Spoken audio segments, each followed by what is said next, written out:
Baina berez interpretazio aldetik ez dutzu emoten inolako, ez dakit, aukerari gauza politxak egiteko, baizik gina, oin oioen bihot, oin, olako asko erabiltzen dituzte japonesek, ez? Dena den, gauza bat esan behar dut, eta nik uste puntu globala dela, gutxo bera, euskarazko bikoizketan, justu adlibetan, estatu mailan egin dien bikoizketen artean, japonesa iaia kalkatuta egiten dituzten adlibak euskarazko zeuen adlibak. Bai, guzaiatzen ginen japonesesko, eta batzutan zalantzak genituen, ze, japonesek interpretatzeko duten modue apurua berezia da. Ez dakit nola, ez dakit esageratu egiak diezen edo niri asko gustatzen zait japonesesko berzinoa entzutea, ez? Baina ez dakit, esan like, harima osua jartze dutela, eta olako gauzak egitxe dituzte, eta batzutan ez dakizu hori zelan baite trasladoen behar dan ona eta hemen beste modu batera egin, edo saiatu behar duzun hori kalkatzen, ez? Eta, guk bide hori hartu genuen, japonesez holan itxema dute, gu bebai, eta bai, egia da ni inoz edo ikusoten nien Dragoi Bola erderaz bikoiztuta, hori, irutzen zitzaian ez zala nire Dragoi Bola, ez? Zan da, betiko bikoizketa, erdeazko bikoizketa estandarra, edo ez dakit nola zan, ez? Hor dago adibide bat, oin dala itxi bazen, urte biru urte soroak egin genuen, auker izan genuen erderazko bertzinua entzuteko. Eta zan bertzino oso librea. Dragoi Bola jeten? Ez, soroak soro. Esate arren, osea, zer erderazko nikadako, eta nik egiten eman personaje bat, Jordi Estadella, zera presento dira, hil zau. Eta, zelako askatasune, edo zelako libertadia hartze hurien bai testo esateko, bai interpretatzeko. Sarri, ezekan zerikusirik originalrekin. Hasta tal punto, pertsonaiaren izenak. Efectivamente, egia da, Japonia produktuetan, violentzia beste modu batera erabiltzen dela, maitasuna, exageratuago, beste kultura bat da, esken batean. Ez da Heidi, ez da Marco, ez da beste kultura bat da. Eta horren hori onartu egin behar da. Eta nola eure zelan egin euren kulturara ekarri. Da izena te toko, me toko, esate baterako, ez da? Da japonieraz ez eukan nolako izenik. Eta ikusten zen zelako itzulpenak eta batzutan zien nola japonieraz ez da ezer ez ulertuko, zelako libertadea eureke gure urien aiteko aprobetek katxondeo punto daño beba. Originalari errespeto eza, edo errespeto gitxi, edo...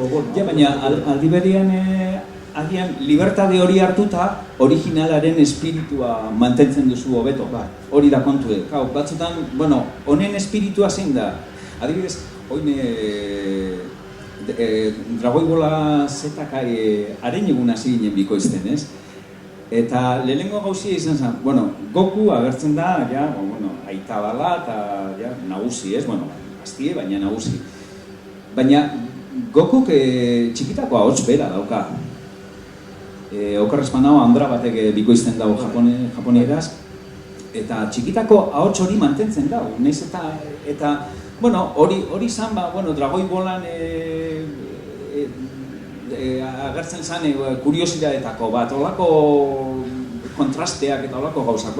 Mutiko hau haundi eginda, gizon gaztie, baina gizona da, gizon dute dau, eta hala ere txikitako ahotsa mantentzen diote. Ni lehenko gunean, hori, lehenko teika egitxera joan nintzenean, jatorrizko ahotsa entzun da, niri urtetzen zitzaidan zan ume ahotsa jartzea. Eta akordatzen da, lehenko esaldia zan, zuaitz baten bila segin, eta honesek balioko dit, holan esan nagoen. Da zuzendariak esan zen, baina ezke holan ingo dugu, ezke nik originala holan entzun dut, eta baina ezke, klaro, hori, nagusia da, eta Bueno, zuek esan, eta, azkenean erabaki zuten ahots normalarekin eitxia, nire ahotsa normalarekin, ez?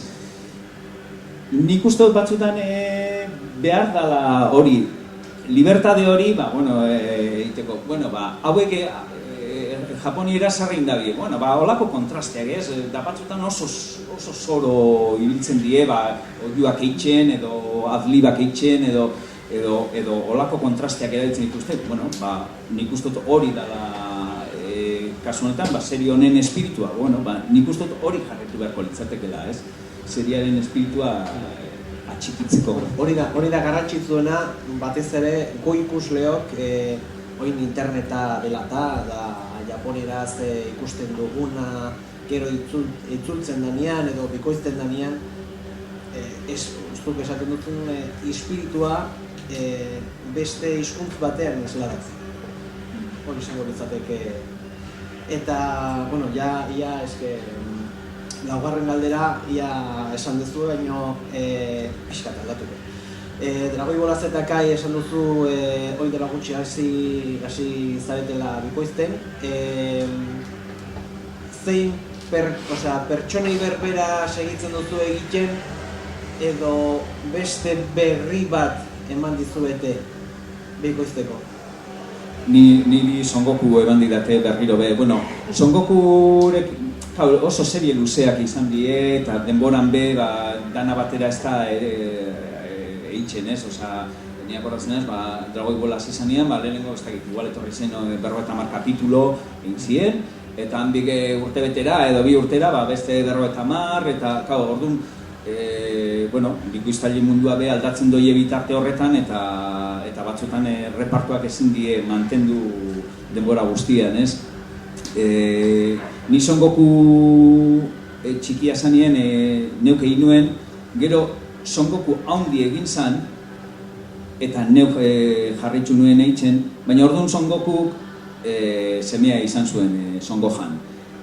Eta orduan eitzen nuen Son Gokurena, Son Goku aita, eta Son Gohan umie, baina apur bate jale handia zan, eta edo bat edo bestia. Da orduan izan ziaten, zuke jarritu eitzen Son Gohan, eta Son Gokurena Joseba Etxebarria beste bikoiztaile batek egin zuen. Orduan, holan gelditu zen, Dragoi Bola Z-an edo ez dakit, Joseba Etxebarriak eitzen zuen Son Gokurena, eta nik Son Gohan. Son Gohan gero be, haundi egin zen. Gero nik doblaje hau zinituen 4 urtien, ikasten ibili nintzelako, eta bitarte horretan, Dragoi Bola GT edo beste kapitulo batzuk etorri ziren, Goku berriro agertzen zen txiki, eta orduan ni enengoenez Eba Ojangurenek egin zuen, eta Son Gohan Kepakoetok. Eta Dragoi Bola GT edo doblatzen amaitzen aizienerako berriro buelta honintzen doblajera, eta orduan ni zatan txikirena egin nuen. Oin, Dragoi Bola Z-kai edo hasi gerenean, niri eman doztie Son Goku haundi dela, eta, baina beste personaje asko ez daude, adibidez, Dortoka Meixuarena itzen zauena Patxu Galdeia, hori ja jubilau zan, aspalditxo, eta orduan edukein behar du, eta Krilinena adibidez itzen zauena zan Mikel Martinet, Kafe Bilboko zea, eta, antzerki munduan dabilena, Patxete Ieriarekin batera, eta, baina, klaro, ja Mikel ez dabil doblajien, orduan, oin ingo du Josu Diezek, Gipuzkoako dobladore batek, orduan, nahiko aldatuta egongo da repartu ez, 22 urte pasau die, lehenengo Dragoi Bolako lehenengo kapituletatik ona, eta logikamente, adibidez, narradori ere lehen eguzki gehitzen zuen, eguzki laster badoak igube bai, ja jubilazioa eta gaurruna txomin bengoak hasi da egiten. Oso, bentsat, bikoizketa berri bat izango da. Bai, eta ez bakarrik bikoizketa, baizik eta testuak adibidez be oso diferenteak diez. Nik uste Dragoi Bolaen euskarazko bikoizketaen berezitasun bat ni ustez oso politxe izan zen Xabier Ramurizak itzuli zituela lehenengo kapitulo pile bat, ez dakit. 100 edo 200 edo Zornotzarra bera. Zornotzarra bera, ez? Eta nik uste dut, Amurizak dragoibolak behar zuen toke eman ziola ika erabiltzen zuen, eta Xaberra... Lehelekoz erabilizala ika gainera uste dut. Ez dakit beste... Bueno, marxizunetan igual bai, baina, bueno, beste material batzutan erabiltzen zen, baina beti beldurrez edo, eta Amuriza sartu zuen inolako beldurrek gabe. Beak uste zaguinean behar zala sartzen zuen, beste batzutan zuka, eta beste batzutan berorik gabe bai. Hoi esan ziren aitzindariak gero bikoizterakoan, batez ere, animea bikoizterakoan, hori erabiltzen zuten.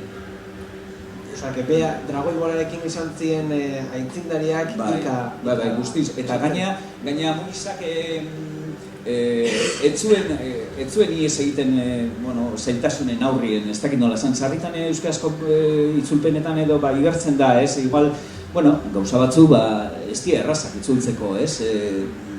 Edo euskera kondiokan landu beharreko arloak eta ditu, eta gauza batzuk, batez ere hizkera kolokialean eta maila horretan, nik uste dute maila horretan daude arazoik latzenak, ez? Baina Amurizak ez zion zeri ies egiten, ez?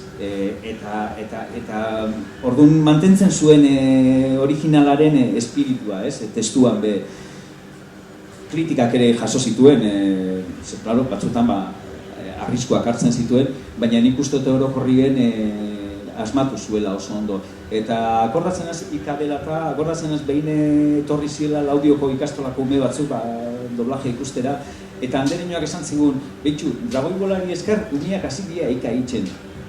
Bestela egingo txutena, dragoibola entzun da, azkenean dana sartzen da, eta ohitzen za, eta euren artien ika itzen hasita zeudela, ez? Horretan Amuriza izan zen ausarta gainera, sarri berak akordetan azeran esate beti dana zen ea, tira, lagundu eta holako komodin modukoak, ez da? Eta hau ausarta izan zen. Gauzak gehiago erabidea, beste freskotasun. Amurizak registro guztiak erabiltzen zituen, dana euskera osue, osotasunien euskalki guztietako berbak eta espresioak eta sartzen zituen, bai euskera jasoa, bai maila edo euskera kolokiala, baina handu eta mingu eta dana sartzen zuen kutsa berean, eta dana baliabide guztiak erabiltzen zituen inolako zeri gabe, inolako mugari gabe. Batzuk horren aurrean ikaratu itzen ziren, baina zelan esan guzu hau hemen marxizun batzuetan, eta ez da... Markatu, esan behar da, hor ETB-ek kalitate kontrola dekola, eta batzutan izaten zen oso zorrotza. Eta horren zituzten onartzen, esamunde batzuk, edo esateko modu batzuk, eta Amurizak izan zen igual lehena apurtzen edo saiatzen, beste pausu bat. Ni akordatzen az, Amurizaen testuekin beti kapitulo bakoitzean gauza berri bat ikasten hauen, edo berba berri bat, edo esaera berri bat, edo ez dakite gainea, hori sartzen zuen, berdin dio Bizkaiko berba zahar bat, edo Zuberoako espresio bat, orduan beti ikasten zenun, zeo zer, ez? Amurizaen testuekin. Eta dragoibolaz sartuta berriz, zugo kurena egingo duzu, oingo bertxio berria, Doktor Kamaixu eta Felix, Vegetarekin... Vegeta bai, ez da sekundario ere baten jo, baina bai, Vegetas jotake da, bilurnaz barri do kame jametola gine azterakoen dana iztarrize urratuko ote duan, baina, ondo, gustora. Orduan,